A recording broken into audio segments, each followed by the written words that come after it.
एक बिगड़ैल अमीरजादे ने शराब के नशे में एक परिवार को ही तबाह कर दिया। परिवार में सिर्फ एक नाबालिग लड़का बचा है जो न्याय के लिए दर दर भटकने को मजबूर है।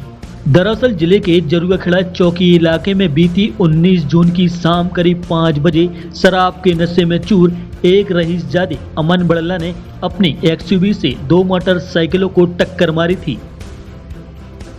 इस दर्दनाक सड़क हादसे में 4 लोगों की मौत हो गई थी। घटना का शिकार हुई 4 में से 3 लोग एक ही परिवार के सदस्य थे, जिनमें एक नाबालिग बच्ची भी शामिल थी। आज परिवार में सिर्फ एक नाबालिग लड़का बचा है, जिसको अपने ऊपर टूटे दुखों के पहाड़ का तो अंदाजा है, लेकिन दुनियादारी की समझ नहीं है।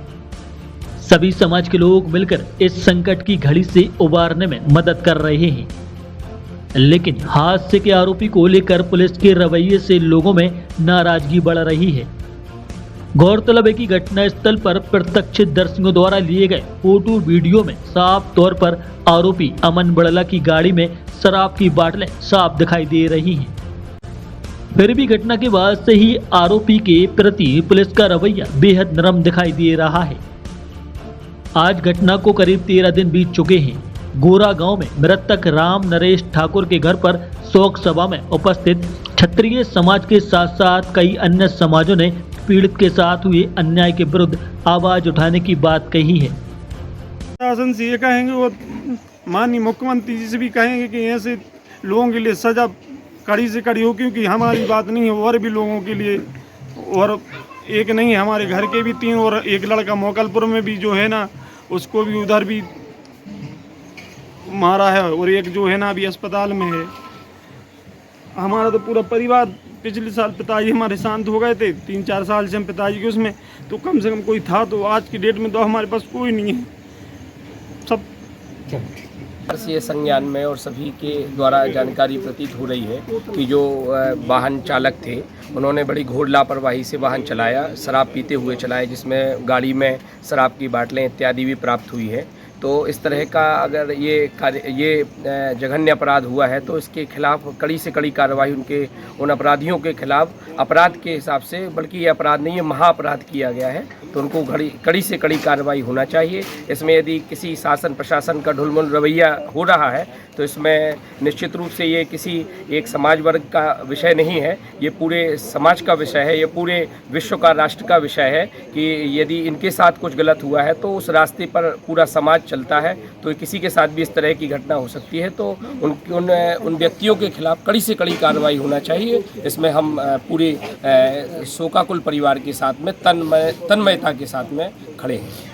इस मामले में ये है कि बहुत ही लापरवाही पूर्वक गाड़ी चला के हत्या की गई। तो हम लोग तो ये मानते हैं कि वास्तव में 304 का ही प्रकरण है, 302 का ही प्रकरण है, लेकिन इसके बावजूद भी पुलिस प्रशासन की ओर से जो कार्रवाई धीमी गति से की जा रही है उस निंदा का विषय है और संदेह का विषय भी है कि अभी तक विश्राज की रिपोर्ट में सार्वजनिक नहीं की। सार्वजनिक होना चाहिए, प्रेस में भी छप चुका, हम लोगों ने भी मांग की, नहीं की गई। इससे प्रशासन का रवैया भी संदेह के घेरे में।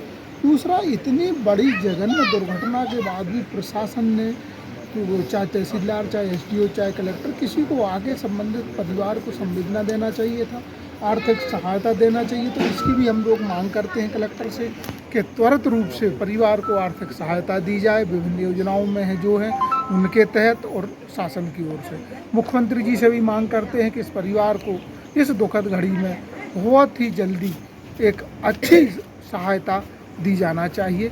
इस बात की भी हम लोग मांग करते हैं। और आज जो निर्णय लिया गया कि कल हम कलेक्टर से मिलेंगे 1 बजे, इस ज्ञापन देंगे, और ज्ञापन में दी हुई बातों पर अगर कलेक्टर साहब ने सहमति व्यक्त नहीं की तो इतवार को 1 बजे सिविल लाइन चौराहे पर आंदोलन शुरू होगा और जिले भर की समाज इसमें खड़ी होकर आंदोलन करेगी।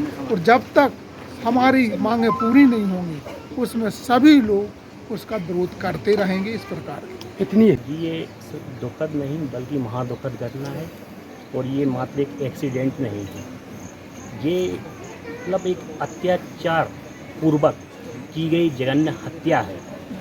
और अभी तक 13 दिन घटना को बीत चुके हैं। जितनी कार्रवाई, जितनी तीव्र गति से कार्रवाई होनी चाहिए थी उतनी नहीं हुई है। और जिम्मेदार जो अधिकारी हैं, जो थाना प्रभारी हैं, उनकी घोर लापरवाही इसमें देखी जा रही है।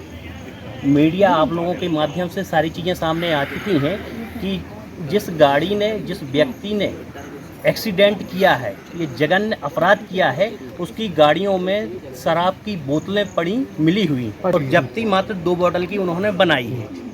और उसके बाद उन्होंने जो वीआईपी ट्रीटमेंट है, गुंडा ममालियों को, इतनी जघन्य अपराध करने वालों को नहीं दिया जाना चाहिए, वो उन्होंने वीआईपी ट्रीटमेंट वहाँ पर उनको दिया।